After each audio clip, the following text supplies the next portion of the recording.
Hello बच्चों, तो next हमारा टॉपिक है comparison of relative stability of N2 positive, N2 negative और N2 नेगेटिव। तो ये बहुत इंपॉर्टेंट क्वेश्चन बन जाता है यहाँ पे कि जो नाइट्रोजन मॉलिक्यूल और नाइट्रोजन जो आयंस हैं, नाइट्रोजन मॉलिक्यूल आयंस जो हैं, उनकी रिलेटिव स्टेबिलिटी बताओ।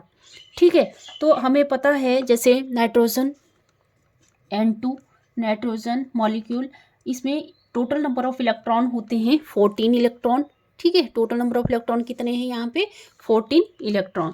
और हमें पता है इलेक्ट्रॉनिक कॉन्फ़िगरेशन कैसे लिखते हैं according to molecular orbital theory. तो यहाँ पे आ जाएगा सिग्मा 1s, फिर सिग्मा स्टार 1s, फिर sigma 2s, sigma star 2s। ठीक है, sigma 1s, sigma star 1s, sigma 2s, sigma star 2s। उसके बाद आ जाएगी बारी, ये याद रखना, पाई 2px और पाई 2py, फिर सिग्मा 2pz, फिर पाई स्टार 2px और पाई स्टार 2py, और यहाँ पे सिग्मा स्टार 2p जेड। ऐसे इलेक्ट्रॉनिक कॉन्फ़िगरेशन आ जाएगी नाइट्रोजन मॉलिक्यूल के लिए। तो यहाँ पे देखो कितने इलेक्ट्रॉन फिल होंगे, यहाँ पे 2 इलेक्ट्रॉन, यहाँ पे भी 2 इलेक्ट्रॉन, 4 हो गए, ये 6 और ये 8, ये 10, ये 12 और ये 14 इलेक्ट्रॉन। ठीक है, टोटल नंबर ऑफ इलेक्ट्रॉन कितने फिल करने हैं 14 इलेक्ट्रॉन। ठीक है, सारे पेयर्ड आ रहे हैं। और फिर N2 पॉजिटिव के लिए इलेक्ट्रॉनिक कॉन्फ़िगरेशन कैसे आएगी इसमें, देखो N2 है 14 इलेक्ट्रॉन, क्योंकि ये एक केटाइन क्या हो जाता है 1 इलेक्ट्रॉन माइनस हो जाता है, तो यहाँ टोटल नंबर ऑफ इलेक्ट्रॉन कितने होंगे 13 इलेक्ट्रॉन। तो इसको फिल करते हैं, इलेक्ट्रॉनिक कॉन्फ़िगरेशन लिखो पहले इसकी, sigma 1s, sigma star 1s, sigma 2s, sigma star 2s, फिर पाई 2px, पाई 2py, sigma 2pz, pi star 2px, pi star 2py, sigma star 2pz। ठीक है, अब इसमें इलेक्ट्रॉन फिल करो, कितने आएंगे, यहाँ 2 इलेक्ट्रॉन, 2 यहाँ पे 4 6 8 और यहाँ पे आ जाएंगे 10, ये 12 और 1 इलेक्ट्रॉन यहाँ बचा। ठीक है, 1 इलेक्ट्रॉन यहाँ बचा। ठीक है, तो N2 के लिए भी आ गया। फिर आएगा N2 नेगेटिव के लिए। तो नाइट्रोजन मॉलिक्यूल में 14 इलेक्ट्रॉन और एनाइन है यहाँ पे, तो 1 इलेक्ट्रॉन इसमें ऐड हो जाएगा। इसमें इसमें एक्सेप्शनल केस है। ठीक है, तो यहाँ पे कितने बन जाएंगे 15 इलेक्ट्रॉन। और इलेक्ट्रॉनिक कॉन्फ़िगरेशन सेम वैसे ही लिखी जाएगी, क्योंकि ये जो N2 नेगेटिव है ये नाइट्रोजन मॉलिक्यूल से ही बना है। ठीक है, sigma 1s, sigma star 1s, sigma 2s, sigma star 2s, फिर पाई 2px, पाई 2py, sigma 2pz, pi star 2px, pi star 2py और सिग्मा स्टार 2pz। ठीक है, तो इसमें इलेक्ट्रॉन फिल करने हैं। अब यहाँ पे 2 इलेक्ट्रॉन, 4, ये आ जाएंगे 6, ये आ जाएंगे 8। ठीक है, यहाँ पे आ जाएंगे 10, यहाँ पे 12 और यहाँ पे 14 और 1 इलेक्ट्रॉन इसमें आ जाएगा अब। ठीक है, 1 इलेक्ट्रॉन इसमें आ गया।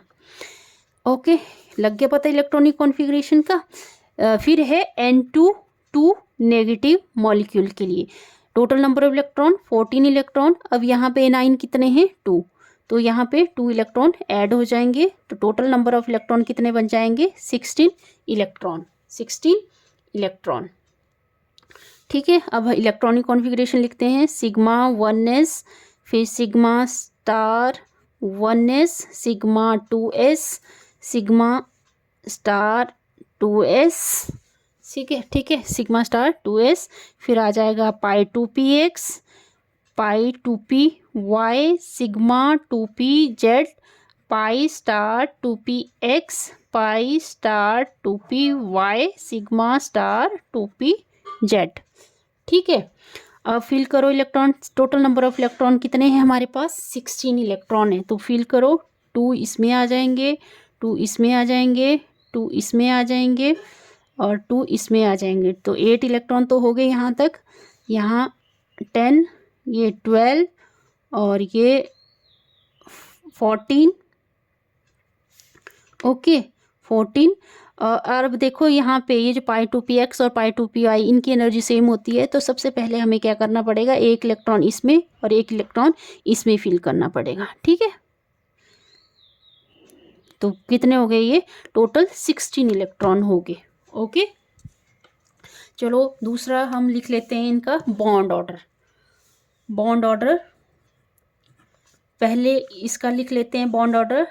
हमें पता है फॉर्मूला क्या होता है, half of the number of bonding, number of electron present in bonding orbital और number of electron present in anti bonding orbital.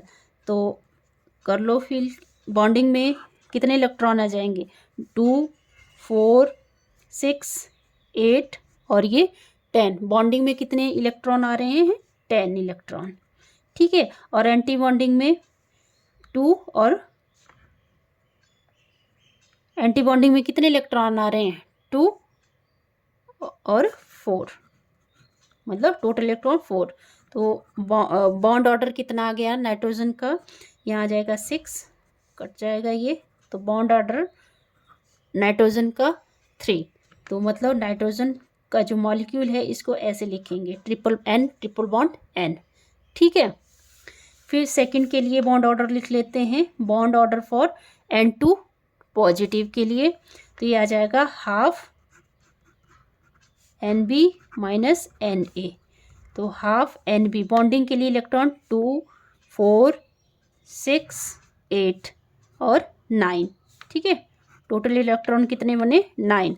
और एंटी बॉन्डिंग में देखो इलेक्ट्रॉन 2, 4। ठीक है, 4 इलेक्ट्रॉन इसमें आ गए। तो क्या आ जाएगा ये? 1/2 और यहाँ पे 5।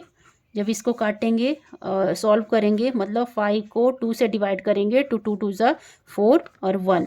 हमें पता है ये क्या होता है, ये डिवीज़र होता है, ये डिविडेंट होता है, ये कोशिएंट होता है, ये रिमाइंडर होता है। जब हम इसको लिखेंगे तो कैसे लिखेंगे? कोशिएंट पहले आ जाएगा 2 और रिमाइंडर 1 और डिवीज़र 2। तो इस तरह से बॉन्ड ऑर्डर आ जाएगा इसका, या 2.5 भी बोल सकते हैं। बॉन्ड ऑर्डर 2.5 या 2.5 आ जाएगा इसका। ओके, फिर आ गया N2 नेगेटिव के लिए bond order. Formula NB minus NA। तो हाफ, अब बॉन्डिंग ऑर्बिटल देख लो, 2, 4, 6, 8 और 10।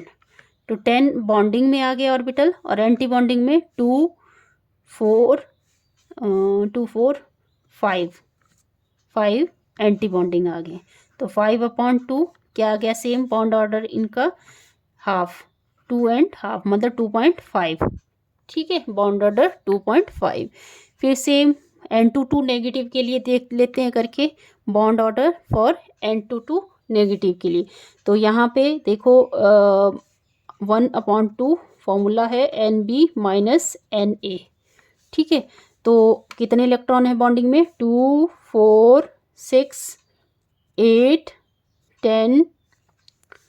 तो बॉन्ड ऑर्डर कितना आ जाएगा N2 नेगेटिव के लिए? बॉन्डिंग ऑर्बिटल आए 10। एंटी बॉन्डिंग में देखो 2, 4, 5 और 6। तो 1/2 और यहाँ 4 कट गया। तो बॉन्ड ऑर्डर कितना आ गया? 2। N2 नेगेटिव के लिए bond order 2। Okay, I hope आपको ये समझ आ गया होगा। अब देखो यहाँ पे बॉन्डिंग, अब हम देखेंगे इसमें डायमैग्नेटिक है ये या पैरामैग्नेटिक है। तो नाइट्रोजन मॉलिक्यूल में देखो सारे जो लास्ट में इलेक्ट्रॉन है वो पेयर्ड हैं सारे। पेयर्ड है मतलब ये डायमैग्नेटिक है, डायमैग्नेटिक इन नेचर। ठीक है, nitrogen molecule diamagnetic in nature. वैसे ही हमारा N2 पॉजिटिव, N2 पॉजिटिव में देखो यहाँ पे कितने इलेक्ट्रॉन बच रहे हैं, 1 इलेक्ट्रॉन अनपेयर्ड बच रहा है। तो अगर हमारे number of electron unpaired electron बचते हैं तो इसका मतलब ये क्या है, पैरामैग्नेटिक नेचर में है, पैरामैग्नेटिक नेचर। ठीक है, सेम वैसे ही यहाँ पे देख लो, यहाँ पे भी 1 इलेक्ट्रॉन क्या बचा, अनपेयर्ड बचता है, तो ये भी क्या है, पैरामैग्नेटिक। नेक्स्ट केस देख लो, कितने अनपेयर्ड इलेक्ट्रॉन बचते हैं, यहाँ पे 1 और यहाँ पे भी 1 ठीक है। तो यहाँ पे अनपेयर्ड इलेक्ट्रॉन, यहाँ अगर 2 आ जाता है तो ये पेयरिंग होती है, पर यहाँ पे 1 इलेक्ट्रॉन, यहाँ पे भी 1 इलेक्ट्रॉन, इसका मतलब ये क्या है, paramagnetic, paramagnetic in nature. Okay, अब हम इसकी स्टेबिलिटी लिखेंगे। स्टेबिलिटी कैसे लिखेंगे, देखो नाइट्रोजन सबसे ज़्यादा स्टेबल होगा, नाइट्रोजन सबसे ज़्यादा स्टेबल होगा। उसके बाद ये इनमें देखो अनपेयर्ड इलेक्ट्रॉन, इसमें भी 1 अनपेयर्ड इलेक्ट्रॉन है, इसमें भी 1 अनपेयर्ड इलेक्ट्रॉन, और पैरामैग्नेटिक नेचर में है, तो इनकी एनर्जी दोनों की क्या होगी, सेम होगी, N2 नेगेटिव की। फिर उससे कम एनर्जी, बॉन्ड ऑर्डर क्या है 2, तो इससे कम एनर्जी होगी N2 नेगेटिव, तो ये आ गई स्टेबिलिटी। ठीक है, stability of N2 molecule and it's ion. Okay, thank you. Video समझ आया तो प्लीज़ वीडियो को लाइक करें, शेयर करें, सब्सक्राइब करें। आप तो कुछ करते ही नहीं हो। Okay, thank you.